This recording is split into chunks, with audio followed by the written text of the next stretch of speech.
भाजप आणि शिवसेना हे राज्यातले मित्रपक्ष कल्याण डोंबिवली महापालिका निवडणुकीत मात्र एकमेकांच्या विरोध स्वबळावर लढतायत।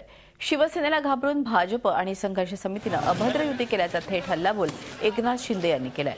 तर आमची लढाई थेट सेनेशी असल्याचं भाजप ठाणे जिल्हाध्यक्ष कपिल पाटील यांनी स्पष्ट केलंय।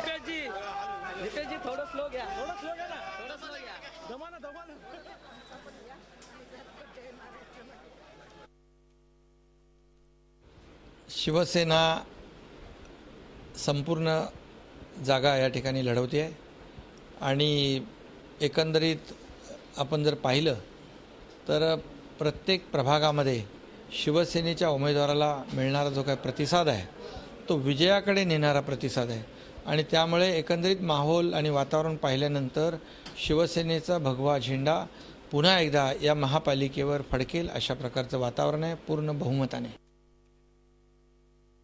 युतीचा आम्ही प्रयत्न केला, नाही झाली तर नाही झाली, चांगलं झालं असं मी म्हणणार नाही, परंतु युती नाही झाली त्याचा फायदा निश्चितपणाने भारतीय जनता पक्षाला होणार, कारण भारतीय जनता पक्ष सगळ्याच जागांवर निवडणूक लढवत आहे। जी परंपरा मागची होती ती परंपरा भारतीय जनता पक्षाचे दिलेले उमेदवार आणि सर्व नेते मंडळी यांच्या प्रयत्नाने कल्याण डोंबिवली महापालिकेवर भारतीय जनता पक्षाचे जास्तीत जास्त नगरसेवक निवडून येऊन भारतीय जनता पक्ष ही परंपरा कायम करेल।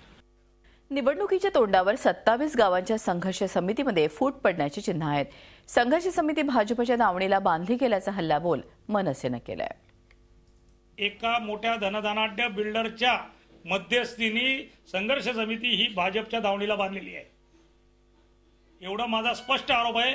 अहो, गेले 20 वर्ष मांडीला मांडी लावून जवळजवळ 8 ते 9 हजार कोटीचा चुराडा केला या करदात्या नागरिकांचा, आणि आज तुम्ही फारकत घेऊन हा फक्त हे सेना आणि भारतीय जनता पार्टी एकाच नाण्याच्या दोन बाजू आहेत। प्रचाराचा फार्स फक्त स्वतःवरती फिरण्याचं हे दोघांचं षडयंत्र आहे। झी 24 तास रहा एक पाऊल पुढे।